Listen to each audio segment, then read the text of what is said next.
തല പുണ്ണാക്കിയിട്ട് ഒരു കാര്യമില്ല. അമ്മയും മോളും നമ്മളോട് ആലോചിക്കാതെ ഓരോന്ന് ചെയ്തു കൂട്ടി. ഇപ്പൊ അതിന്റെ ഫലം അനുഭവിക്കുന്നു. അല്ലാതെ എന്താ? ആ വിഷ്ണു ഒരുത്തനാ ഇതിനെല്ലാം കാരണം. അമ്മയും അവൻ പറയുന്നല്ലേ കേക്കൂ. കുത്തുകൊണ്ട് അവൻ ആശുപത്രിയിലായപ്പോ ശല്യം ഒഴിയുന്നാ ഞാൻ കരുതിയത്. കേസ് നേരെ തിരിഞ്ഞില്ലേ?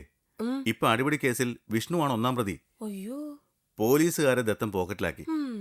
അയാളുമായി മത്സരിച്ച് ജയിക്കാൻ അമ്മയ്ക്ക് പറ്റുമോ? എവിടെ? അമ്മ കിഷോറിനെ കല്യാണം കഴിച്ചിരുന്നെങ്കിൽ ഈ പ്രശ്നങ്ങളൊന്നും ഉണ്ടാവുമായിരുന്നില്ല.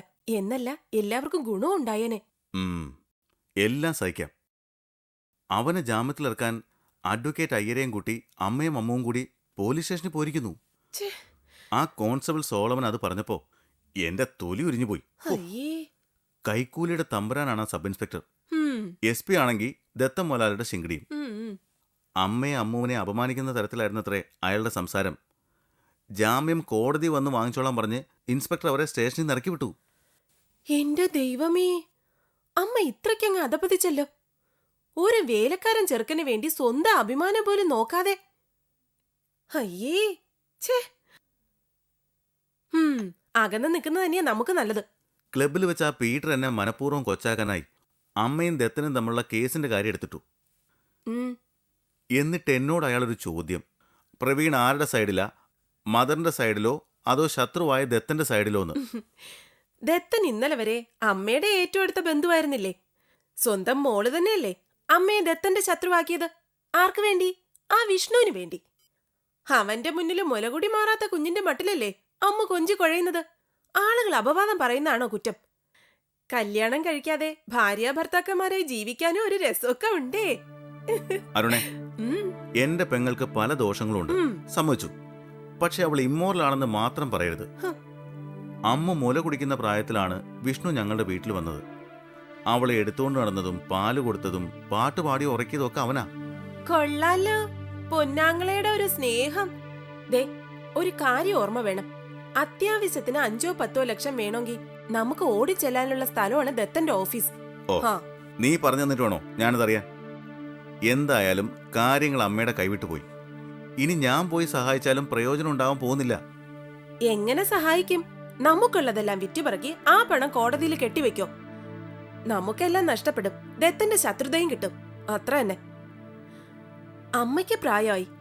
ഇന്നല്ലെങ്കിൽ നാളെ അമ്മൂനെ ആരെങ്കിലും കല്യാണം കഴിക്കും. ഇല്ലെങ്കിൽ വിഷ്ണുവുമായി ഇപ്പോഴുള്ള രഹസ്യബന്ധം അവള് തന്നെ പരസ്യമാക്കും. നമുക്ക് നമ്മുടെ കാര്യം, അവർക്ക് അവരുടെ കാര്യം. സത്യം പറയാലോ, ഇന്നത്തെ സ്ഥിതിയിൽ നമുക്ക് ആവശ്യം ദത്തനെയാ. ജീവിക്കാൻ പണമാ വേണ്ടത്. സ്വന്തവും ബന്ധവും പറഞ്ഞോണ്ടിരുന്നാലേ വയറ്റിലോട്ട് വല്ലതും പോവോ? ഇങ്ങോട്ട് താ.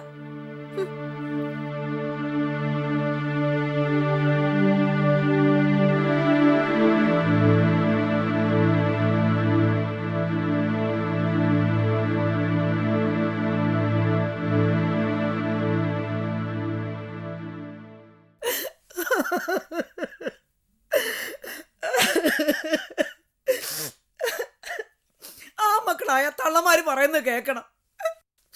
അല്ലെങ്കിൽ അവനിത് വരണം. അവനിത് കിട്ടിയ പോരാ. ശരിയാടി, നിന്നെയൊക്കെ ജീവൻ കളഞ്ഞ് സ്നേഹിക്കുന്ന അവന് ഇത് കിട്ടിയ പോരാ. രാവിലെ തൊട്ട് പ്രാപിക്കോ യാരണം കെട്ടവളെ. നിന്റെ പ്രാക്ക് കാരണം അവൻ ഇങ്ങനെ വന്നത്. എന്റെ ആഞ്ജനേയ സ്വാമി, ഇവക്ക് ഇതിനൊക്കെ നീ പകരം കൊടുക്കണേ. മിണ്ടായിരിക്കുന്നേ. ഞാൻ എന്റെ മോനെ കുറിച്ച് അങ്ങനെ പലതും പറയും, പ്രാകും. നിങ്ങൾക്ക് എന്താ ഇത് കാര്യം? എനിക്ക് കാര്യമുണ്ടടി. അവൻ എന്റെ മോന്റെ മോനാ. എന്റെ ചെറുക്കനെ ഇങ്ങനെ കിടന്ന് പ്രാവാൻ നിനക്കെന്താടി കാര്യം? എന്റെ ആഞ്ജനേയ സ്വാമി, അവൻ ഒരാപത്തും വരാതെ നോക്കിക്കോണേ. അവൻ ജീവിതത്തിൽ ഒരിക്കലും സന്തോഷിച്ചിട്ടില്ലേ. ഈ എന്റെ അനിയുടെ പ്രാക്കും ശാപവും കാരണം അവന്റെ ജീവിതം തൊലഞ്ഞതാണേ.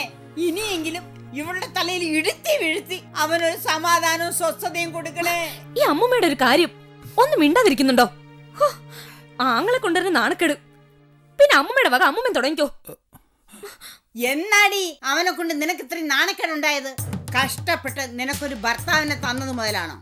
പിന്നെ അവൻ കുറെ കഷ്ടപ്പെട്ടു. അവൻ എന്തോ കഷ്ടപ്പെടാ തള്ള ഉണ്ടായത്. അവളെ കല്യാണം കഴിച്ച സുനി. അവനാണ് എന്റെ ആങ്ങളയുടെ മോൻ. നിശ്ചയിച്ചത് ഞാന്. അവന് ചെറുക്കനെ കണ്ടുപിടിക്കാനോ മറ്റെന്തെങ്കിലും പ്രയാസം വന്നോ? കല്യാണ ചെലവിന്റെ കാര്യത്തിലും സ്ത്രീധന പൈസയുടെ കാര്യത്തിലും ആങ്ങളെയും കണ്ടില്ല മച്ചനെയും കണ്ടില്ല. വിമലയുടെ കാര്യത്തിൽ ഒരു സമാധാനം ഉണ്ടായിരുന്നു. ഒന്നുമില്ലേലും സച്ചി ഒരു പാവ. അത് പിന്നെ വളരെ ആലോചിച്ച് കണ്ടുപിടിച്ചതാ. അവനേക്കാൾ എന്തുകൊണ്ടും ഭേദമാ സുനി. എന്റെ ആങ്ങളയുടെ മോനായോണ്ട് മാത്രമല്ല, സച്ചിയെ പോലാണോ ഇവൻ? ഇവന് ഗൾഫിൽ 1-ാം തരം ഉദ്യോഗമുണ്ട്. അതെ, അമ്മയും അമ്മൂമ്മ ഇങ്ങനെ തമ്മി തല്ലിക്കൊണ്ടിരുന്ന ഇതെങ്ങും എത്തത്തില്ല, പറഞ്ഞേക്കാം. നമ്മളിപ്പം നോക്കേണ്ടത് അളിയനെ എങ്ങനെ പുറത്തിറക്കാവുന്നതാണ്.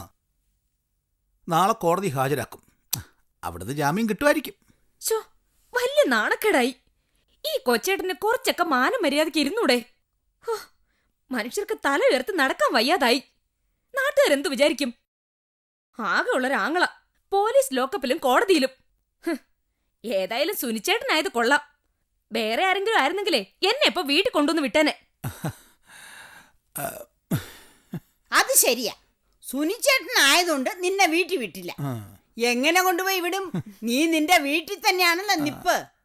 സുനിച്ചേട്ടനും അങ്ങനെ തന്നെയാ. അച്ചി വീട്ടിൽ പരമസുഖം. അമ്മൂമ്മ എന്നെ വെറുതെ ഇങ്ങനെ ഇൻസൾട്ട് ചെയ്യരുത്, പറഞ്ഞേക്കാം. ഞാൻ അളിയന്റെ കാര്യം ഓർത്ത് ആകെ വിഷമിച്ചിരിക്കുമ്പോഴാ. അവർക്ക് സന്ധിബന്ധങ്ങളുടെ വില അറിഞ്ഞൂടാ മോനെ. നീ അവരോട് ക്ഷമിക്ക്. നിനക്കിത് അച്ചി വീടൊന്നുമില്ല, നിന്റെ സ്വന്തം വീടാ. ഞാൻ നിന്റെ അമ്മായി. അവർക്കിതൊന്നും അറിയത്തില്ല. അതെങ്ങനാ, ഒറ്റപ്പൂരാടോ അല്ലേ? ഞാൻ അതൊന്നും കാര്യമാക്കത്തില്ല അമ്മായി. അതൊക്കെ പോട്ടെ, നമുക്ക് അളിയന്റെ കാര്യം സംസാരിക്കാം. അങ്ങനെ അങ്ങ് വിഷയം മാറ്റിയാലോ? അമ്മൂമ്മ അങ്ങനെ ഇപ്പൊ സുനിച്ചേട്ടനെ കൊച്ചാക്കൊന്നും വേണ്ട. ഞങ്ങൾ ഇവിടെ കെട്ടിക്കയറി കിടക്കാനൊന്നും പോകുന്നില്ല. എനിക്കേ സുനിച്ചേട്ടന്റെ വീട്ടിലെ സൗകര്യക്കുറവൊന്നും ഉണ്ടായിട്ടല്ല അവിടെ പോയി നിൽക്കാത്തത്. ഇവിടെ ആവുമ്പോ അമ്മയ്ക്കൊരു സഹായമാവുമല്ലോ എന്ന് വിചാരിച്ചു. അല്ലെങ്കിലും ഞങ്ങൾ ഉടനെ വീട് വെച്ച് മാറും, അല്ലേ സുനിച്ചേട്ടാ? ഉടനെ മാറും. അല്ല, അതല്ലല്ലോ ഇവിടുത്തെ പ്രശ്നം. നാളെ അളിയന്റെ കാര്യം അത് പറ. കോടതി രാവിലെ എത്ര മണിക്ക് തുറക്കൂടാ? ആരൊക്കെ പോണം? ഞാൻ വരാം. എനിക്ക് അവനെ കണ്ട് 2 വർത്താനം കൂടെ പറയണം. കുടുംബദ്രോഹി. ഒരു പെണ്ണോടിപ്പോവാൻ കാരണം അവൻ ഒറ്റ ഒരുത്തനാ. അവൾ ഓടിപ്പോയെങ്കിലേ അതിന് കാരണക്കാരൻ അവനല്ല, നീ ഒറ്റ ഒരുത്തിയാ. നീ ഒരുത്തിയാ ആ പെണ്ണിനെ ഇവിടുന്ന് ഓടിച്ചു വിട്ടത്. അതൊന്നും ഇപ്പൊ പറയണ്ട. നീ പോണ്ടടി, കോടതി ഞാൻ പോവാ. എന്റെ ചെറുക്കനെ വിളിച്ചോണ്ട് വരാൻ ഞാനാ നല്ലത്. അയ്യോ, ആരും പോകണ്ട, ഞാൻ പൊക്കോളാം. നിങ്ങൾ രണ്ടുപേരും കോടതി മുറ്റത്ത് എന്ന് ഇതേപോലെ വഴക്കുണ്ടാക്കും. അവസാനം കോടതി അലക്ഷ്യത്തിന് ജഡ്ജി നിങ്ങൾ രണ്ടുപേരെയും പിടിച്ച് അകത്തിടും. ഗൾഫിലെങ്ങാനും ആയിരിക്കണം, കാണായിരുന്നു. അയ്യോ, അപ്പൊ ഞാൻ വരണ്ടായോ? എന്റെ പൊന്നമ്മായി വരണ്ട, ഞാനുണ്ട്, ഞാൻ നോക്കിക്കോളാം. അളിയനെ ഞാനിങ്ങനെ പുഷ്പം പോലെ ഇറങ്ങിക്കൊണ്ട് വരും.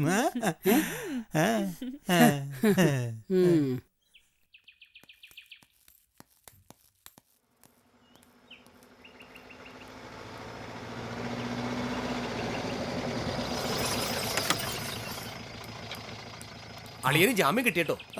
നീ ഇവിടെ ഉണ്ടായിരുന്നോ? എന്തൊക്കെയായാലും എൻ്റെ ഭാര്യയുടെ ആങ്ങളയല്ലേ, എല്ലാ കാര്യങ്ങളും ഞാൻ അന്വേഷിക്കുന്നുണ്ടായിരുന്നു. ഞാൻ അതിരാവിലെ ഇവിടെ എത്തി. അത് നന്നായി. അല്ല, വിഷ്ണുളി നിന്നെ കണ്ടില്ലല്ലോ. ഓ, ഞാൻ വെട്ടപ്പെട്ടില്ല.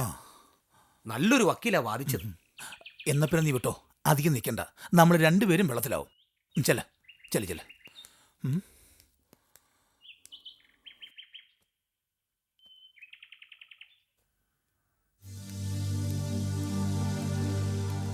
അളിയാ, അളിയാ, എന്റെ ഗുരുവായൂരപ്പാ, എന്റെ ശബരിമല ശാസ്താവേ, അളിയന് കുഴപ്പമൊന്നുമില്ലല്ലോ? ഇല്ല. എന്നാ വാ, ഞാൻ കാർ കൊണ്ടുവന്നിട്ടുണ്ട്.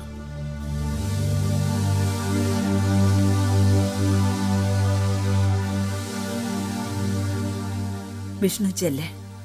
ഡോക്ടറെ കാണാൻ മറക്കണ്ട. ഒട്ടും വിഷമിക്കാതെ പൊയ്ക്കോളൂ. കേസ് വരട്ടെ, നമുക്ക് കാണാം. എനിക്കെന്ത് വിഷമം വക്കീൽ സാറേ. ഈ അമ്മച്ചിയും അമ്മക്കുഞ്ഞിനെയൊക്കെ കോടതിയിലും പോലീസ് സ്റ്റേഷനിലും കയറി ഇറങ്ങാൻ ഇടവരുത്തിയെന്ന സങ്കടമേ ഉള്ളൂ. അളി വന്നേ, വാ. ശരി അമ്മച്ചി. പതുക്കെ.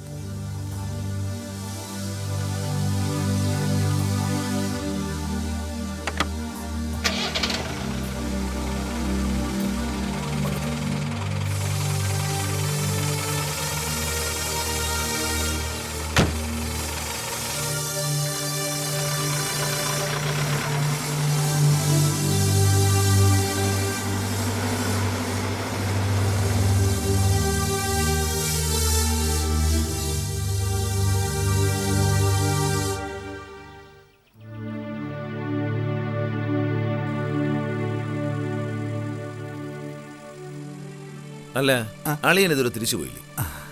അല്ല അത് പിന്നെ അളിയ ഈ വെള്ളിയാഴ്ച പോകുന്നല്ലേ പറഞ്ഞു. ഇപ്പോ ദിവസം 2-3 കഴിഞ്ഞല്ലോ. അത് പിന്നെ അളിയന്റെ കാര്യം ഓർത്ത് ഇങ്ങനെ. എന്റെ കാര്യം ഓർക്കാൻ എന്താ? അളിയന് ജോലിക്ക് പോകേണ്ടതല്ലേ? ഇനി എന്നാ പോകുന്നേ? അത് പിന്നെ എന്താ അളിയ, എന്തെങ്കിലും പ്രശ്നം? അത് പിന്നെ ഒരു ചെറിയ വിസ പ്രശ്നം. ഞാൻ വേറെ ശ്രമിക്കുന്നുണ്ട്. ആ കമ്പനി ഒന്നങ്ങ് വിട്ടാലോ എന്ന് ആലോചിക്കുന്നത്. ഒരുപാട് പേരാണ് വിളിക്കുകയും ചെയ്യുന്നുണ്ട്. അളിയൻ കരുതുന്ന പോലൊന്നുമല്ല. ദുബൈയിൽ എനിക്ക് നല്ല ഡിമാൻഡാ. ഏതെങ്കിലും ഒരു കമ്പനി സെലക്ട് ചെയ്ത് വിസ വരുത്തി എത്രയും വേഗം അളിയെ സ്ഥലം വിടാൻ നോക്ക്.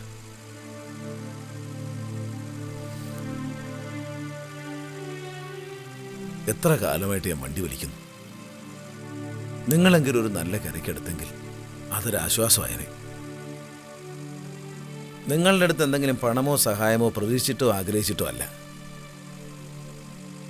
എല്ലാവരും നന്നായി ജീവിക്കുന്നത് കാണാനുള്ള ആഗ്രഹം കൊണ്ടാ. അളിയന്റെ മനസ്സെനിക്കറിയാം. വനജ പാവം, ജീവിതത്തെക്കുറിച്ച് ഒന്നും അവൾക്കറിയില്ല.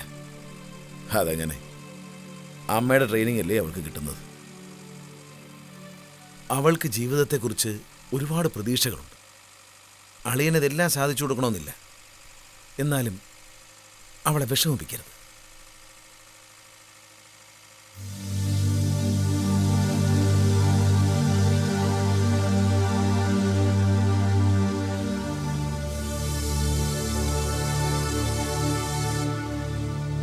അമ്മേ, ആ അമ്മ ഒരു കാറ് വരുന്നു.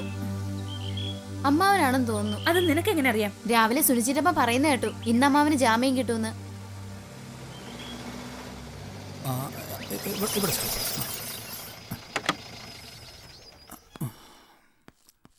പതുക്കെ പതുക്കെ. അയ്യോടാ വിഷ്ണു, നീ വന്നോടാ. അയ്യോ പാവം, പോലീസുകാർ അവനെ തല്ലി ചതച്ചെന്നാ തോന്നുന്നേ. എടാ അമ്മാവ, മോനെ, ഇപ്പോഴും വേദനയുണ്ടോ? കുറേശ്ശേ. എന്നാലും എന്റെ മോനെ, നീ അങ്ങ് കോലം തിരിഞ്ഞല്ലോടാ. അവര് നിന്നെ വല്ലാണ്ട് ഉപദ്രവിച്ചോ? വിട് ചേച്ചി, എനിക്ക് കുഴപ്പമൊന്നുമില്ല. എല്ലാത്തിനും കാരണം നിന്റെ തള്ള ഒരുത്തിയ. നിന്നെ പ്രാഗിയ നിനക്ക് ഈ ഗതി വന്നത്. നിനക്കറിയാമോ, നീ ജയിലിൽ കിടക്കുമ്പോഴും അവരിവിടുന്ന് നിന്നെ പ്രാഗായിരുന്നു. അവനിത് കിട്ടണമെന്ന് പറഞ്ഞു. വെറുതെ അവന്റെ മനസ്സ് വിഷമിപ്പിക്കാതെ വിമലേ, നീ ഇങ്ങോട്ട് വാ. അവൻ പോയി വിശ്രമിക്കട്ടെ. ഞാൻ വരുന്നു. അല്ലടാ വിഷ്ണു, ആശുപത്രിയിലെയും കോടതിയിലെയും പൈസയൊക്കെ ആരാ കൊടുത്തത്? അത്രയും പൈസ നിന്റെ കയ്യിലുണ്ടായിരുന്നോ? എന്റെ ചേച്ചി, ഞാൻ നടുവൊന്ന് നിവർത്തിക്കോട്ടെ. കേട്ടല്ലോ ബാളെ.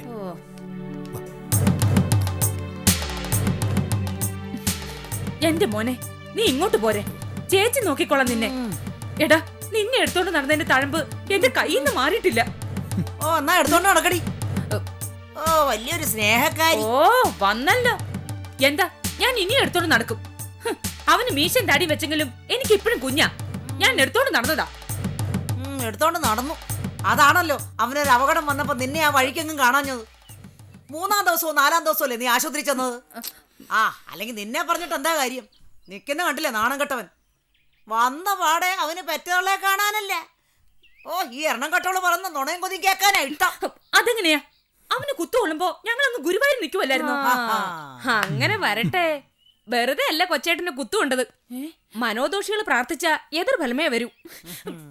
നിങ്ങൾ ഇത് കേട്ടോണ്ട് മൃഗസ്യെന്ന് നിൽക്കാണോ മനുഷ്യ? നിങ്ങൾ ചേച്ചിയുടെ അനിയത്തിന്റെ നിലവാരത്തിലേക്ക് ഉയരാനുള്ള കഴിവ് എനിക്കില്ലേ? ഓ എടാ മോനെ, നീ അകത്തോട്ട് പോയി കിടക്ക് വിഷ്ണു. ഈ തള്ളയ്ക്കും മോക്കും നിന്നോട് ഒരു സ്നേഹവും ഇല്ല. നീ എന്റെ കൂടെ വാ. വൈകുണ്ഠത്തുനിന്ന് കിട്ടുന്ന എന്താന്ന് വെച്ചാ നീ എന്റെ കൈ കൊണ്ടുത്താ. ഒരു കണക്കും പറയാതെ ചേച്ചി നിന്നെ പൊന്നു പോലെ നോക്കിക്കൊള്ളാം. പൊന്നു പോലെ നോക്കും. കിട്ടുന്ന കൊണ്ടുപോയി കൊടുത്താല്. ഓ എന്തൊരു സ്നേഹം. വിമലേച്ചിക്ക് സ്നേഹമില്ലെങ്കിലും സാമർത്ഥ്യം നല്ലതുപോലുണ്ട്. അവസാനം വരെ മാറി നിന്നിട്ട് വന്നൊരാള് ചമയല്. നീ മിണ്ടരുത്. നിന്നോട് ഇവിടെ ആരും അഭിപ്രായം ചോദിച്ചില്ല. എന്റെ സ്നേഹത്തിന് നിന്റെ സർട്ടിഫിക്കറ്റും വേണ്ട. നീ നിന്റെ തള്ളയ്ക്ക് കൊണ്ടുപോയി കൊടുക്കാൻ സർട്ടിഫിക്കറ്റ്. ആരാടി നിന്റെ തള്ള? ആദായം ഉള്ളിടത്തല്ലേടി നിന്റെ സ്നേഹം. വിഷ്ണുവിനെ കൊണ്ട് നിനക്ക് ഏതാണ്ട് സാധിക്കാനുണ്ട്. അതിന്റെ അല്ലടി സ്നേഹം. പിന്നെ എനിക്ക് അവനെ കൊണ്ട് സാധിക്കാനിരിക്കുന്നു. എന്തോ സാധിക്കാനാ? അല്ലെങ്കിൽ തന്നെ നിങ്ങൾ പിടിച്ചു പറിച്ചതിന്റെ ബാക്കിയല്ലേ ഉള്ളൂ അവന്റെ കയ്യില്. കൊച്ചേട്ടാ, എടാ വിഷ്ണു ഇങ്ങോട്ട് വാ മോനെ. എന്നെ പൊന്നു മക്കള് വന്നോടാ. നിനക്ക് വല്ല കുഴപ്പം പറ്റിയോടാ? എന്റെ കുഞ്ഞങ്ങ് ക്ഷീണിച്ചു പോയല്ലോ. ആ പോലീസുകാർ ഇടിച്ചോ? എന്റെ ആഞ്ജനേയ, എന്റെ കുഞ്ഞിന്റെ മേലെ ആരെങ്കിലും കൈ വെച്ചിട്ടുണ്ടെങ്കിൽ അവന്റെ കൈയൊക്കെ തളർന്നു പോണേ. എനിക്കൊന്നുമില്ല മുമ്മേ, 2 ദിവസം ക്ഷീണമുണ്ട്, ഒന്ന് കിടന്നാ തീരും. എന്റെ മക്കള് പോയി കിടന്നോടാ, ഇവളുമാരുടെ വഴക്കിനിടയിൽ നിൽക്കാതെ. അത് ശരി, എനിക്കൊന്ന് കാണണമല്ലോ അവൻ പോകുന്നത്. എടാ വിഷ്ണു, നിനക്ക് വന്നു കേറിയിട്ട് പെറ്റതുള്ളോട് ഒരു വാക്ക് പറയണമെന്നില്ലയോടാ? ഉണ്ട്, പക്ഷെ അമ്മ സമ്മതിക്കണ്ടേ. ഞാൻ വന്ന് കയറിയിട്ട് അമ്മയ്ക്ക് എന്നോട് എന്തെങ്കിലും സംസാരിക്കാൻ തോന്നിയോ? അയ്യോ, ഞാനിത് കേക്കണേ, എനിക്ക് വയ്യായേ. ഞാനിത് വല്യമ്മ എന്റെ ജീവൻ എടുത്തേ പോവും. നീ പോടി കിടന്നു. നീ പോയി കുളിച്ചിട്ട് വന്ന് വല്ലതും കഴിച്ചിട്ട് കിടക്കാൻ നോക്കുമനെ. ഞങ്ങളുടെ അവിടെ വന്ന് ചോറുണ്ടാ വിഷ്ണു. ചേച്ചി നല്ല നെത്തോലി പറിച്ചിട്ടുണ്ട്. അതി വല്ല കൈവിഷവും ചേർത്ത് കാണും കേട്ടോ. അതെ, ഈ നെത്തോലി എന്ന് പറഞ്ഞ മീൻ ഗൾഫിൽ കിട്ടത്തില്ല കേട്ടോ. അവിടെയൊക്കെ വലിയ വലിയ മീനെ കിട്ടും, കായലിലെ കരിമീൻ കിട്ടും, പക്ഷെ ഭയങ്കര വിലയാ. ഒരു പൊരിച്ച കരിമീന് 50 ദിർഹം കൊടുക്കണം. അവൻ കിട്ടിയോണ്ടൊന്നും പഠിച്ചിട്ടില്ല. ഇല്ല, അവൻ പണ്ടേ ഒരു മൺകൂസന. നിങ്ങൾക്കൊക്കെ വേണ്ടി കിടന്ന് മെടയ്ക്കും, എന്നിട്ട് നിങ്ങൾ എല്ലാരും കൂടെ തൊഴിക്കുകയും ചെയ്യും. നാണക്കേടായി അത് ഓർക്കുമ്പോഴാ. ഇനി എങ്ങനെ മുഖം വെളിയിൽ കാണിക്കും? പോലീസ് സ്റ്റേഷനിലും കോടതിയിലും ഒക്കെ കയറാന്ന് പറഞ്ഞ നീ നിന്റെ മുഖം ഇനി ആരെയും കാണിക്കണ്ട. അല്ലേലും നിന്റെ മുഖം കണ്ട കാണുന്നവർക്ക് പേടിയാ. ചേട്ടാ, കോടതിയിലേ ആ പത്മാവതി അമ്മയും മോളും വന്നായിരുന്നോടാ സുനി? പിന്നെ അവരല്ലേ വക്കീലിനെയും കൊണ്ടൊന്ന് ജാമ്യത്തിൽ ഇറക്കിയത്. കൊണ്ടുവന്നാലെന്താ, ഇവന് കിട്ടാനുള്ള പൈസയല്ലേ. ആ അതി കുറച്ചെടുത്ത് കൊടുത്തെന്ന് വെച്ചാ അവർക്കെന്താ നഷ്ടം? കിട്ടാനുള്ള പൈസയോ? ആ എടാ, അവനല്ലയോ ആ കണ്ട സ്വത്ത് മുഴുവൻ കൊണ്ടു നടക്കുന്നത്. ആ അവന് വേണേ കോടീശ്വരനാകായിരുന്നു ആ തന്ത മരിച്ചപ്പോ. I see. ഓ, പറഞ്ഞിട്ടെന്തുവാ, അവന് ബുദ്ധിയുണ്ടോ? ഹാ, എന്റെ പൊന്ന് പിത്തളയാൻ ആരെ പറയാന്. പെങ്ങന്മാരും അടിപിടി കൂടും കഥയാണ്, ആങ്ങളമാരും നാത്തുമാരും